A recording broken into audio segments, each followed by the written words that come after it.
রচনাকেও ছাপিয়ে গেল তার ছেলে। কার সঙ্গে নাইট আউটে গেল রচনার ছেলে রৌনক?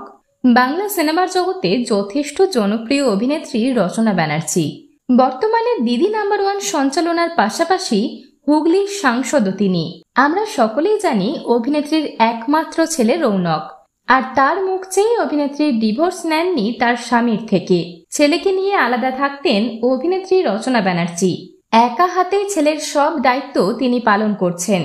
দেখতে দেখতে 16 বছর বয়স হয়ে গেল রচনার ছেলে রৌনকের। মায়ের সঙ্গে তার বন্ধুত্ব সুলভ সম্পর্ক। সম্প্রতি নাইট আউটে যেতে দেখা গেল রৌনককে, তবে তার সঙ্গী ছিলেন তার মা রচনা ব্যানার্জি। ছেলের সঙ্গে নাইট আউটে গিয়ে নানান মুহূর্ত ভাগ করে নিয়েছেন অভিনেত্রী তার সমাজ মাধ্যমের পাতায়। দেখা গিয়েছে ছিমছাম সাজে রচনাকে তার ছেলের সঙ্গে ঘুরতে যেতে।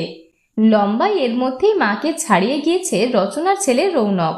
অভিনেত্রী এবং তার ছেলেকে পাশাপাশি দেখে অনেকেই মা ছেলের বদলে দিদি ভাই বলে ভুল করতেই পারে।